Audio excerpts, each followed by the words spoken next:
discussed this in the context of art speaker ones work, that it is a way for people to engage with the Holocaust in ways that some other media cannot aspire, to do it, and they shouldn't. It's a different approach, and there is a kind of connection with the medium of content that truly is very, very powerful. James, you have a question? Yeah, Marcela, I really enjoy. I'm sorry. No, I'm sorry. Just real quick. Yeah. I worked in animation for years, and in animation you got 300 guys working on one thing, and then I went to consumer products, and I had a crew of about 20-something guys that I had to supervise, and those were just character artists. Then we had illustrators on the outside. So I would do a piece of art, and by the time I see it like 2 weeks later, it was all finished and airbrushed and shot to hell. 20, 30 people had touched it. And after a while of doing that for a very long time, you start thinking, what can I actually put together on my own? I studied my tail off to try to get to an understanding of art, and as an artist, what am I going to leave behind? So this was a test to see, can I still tell a story? For me, have I learned anything? Am I going to learn anything in the future? Because this is what art to me is about. It's just learning about things that, I don't have the fine art outlet that Marcela has, where she can paint her paintings and then do this, because this to me is my fine art. I don't have shows. I just have. So I try to put everything, all my experimentation in these stupid animal talking dogs, because what's giving me back is that it's teaching me something, And sure, I hope somebody gets enjoyment out of it for kids. Really, I want kids to read it and go, that's funny. But yeah. I see this book, in these sketchbooks I saw, I see it at a very primal level with storyboards. And that's when I enjoy the story the most. This is just for you guys. The color and the painting and all that's for you guys. But the story's done when I've done the little storyboard layout. Because to me, it's like, that's it, I put it down. Now I just got to figure out how for you to understand it. There's a translation thing going on. So, Marcela, I really enjoyed watching your clip that you showed to us earlier. And I think it's really interesting because I think that in the U.S. mainstream context, a general viewership might see it and they might think, oh, these two female friends, they're very erotic, very sexual, maybe even lesbians, maybe. But I also get the sense that maybe that's not what it is that you're trying to illustrate. And so I'm wondering, what are you trying to say about the different relationships that women have with each other in your comics?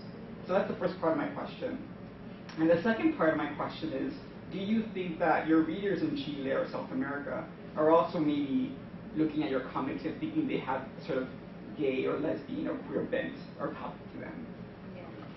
Well, you're talking about the animation, right? Yes. Yes. The animation is, I got that idea because my kids, my daughters, keep asking me questions about, how I'm going to have my boobs big, and when they see me naked, it's like, can I touch your tits? Can I touch it? And they touch it, and oh. They love to do it, and they, when I'm gonna have my period, or if I'm in the bathroom and I have my period, I'm not secret about those things. So they know, and I want them to know that the period is something that is gonna happen to her someday, because it's gross and it's painful. So they have to be prepared many years before. They go, oh, what is that? When it's going to happen to me? Yeah, it's going to hurt? Yeah. How much? A lot. So what happens when you have a baby? It's going to hurt? Yeah, it hurts a lot. What's better, to have a baby through your stomach or through your vagina? I think vagina is better, but it hurts a lot, and it's like, always ask questions. So this movie is about what happens if they just know what is going to happen to her, just taking a pill. When they just take a pill and they figure it out. Like for me, pills and candies are like very familiar. They love candies and M&Ms and stuff like that. And women consume a lot of pills. For headaches, for not having babies, for depression, for many things. And pills are part of our life. So I found this story on the internet of Osamu Tezuka. It was a story of a little girl who their parents, or the mother was killed in a car accident, and the mother went to God and asked him for pills. So the girl could take the pill and grew up as a 16-year-old, or the other pill and be as small as a baby. And it's called Melmo-chan. Google it. And it's great. It was a great idea. I just thought it was like, oh, that's great that you can, take a pill and find out what happened. Grow up and be an old woman. Everybody's gonna be old if you don't die before. And so how it's gonna be like being like this and all of, and then you take a pill and then that was the idea.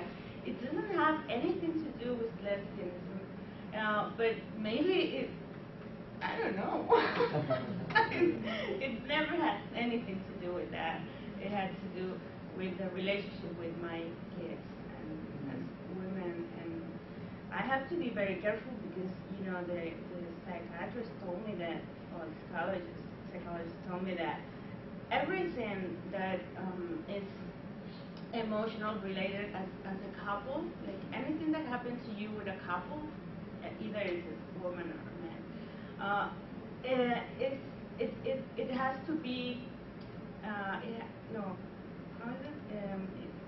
it's related to your mom's relationship with your mom, not with your father, either if you're a woman or a man. So the relationship of the mother with the kid is very important. It's crucial for the emotion of the person. So I felt like panicked when she told me that. It's like everything that happens to my kids in the future, it's my fault. And it's true. It's my responsibility. So, that movie, I think it's going to help them to understand a little bit. I think that's, the subject. Helen.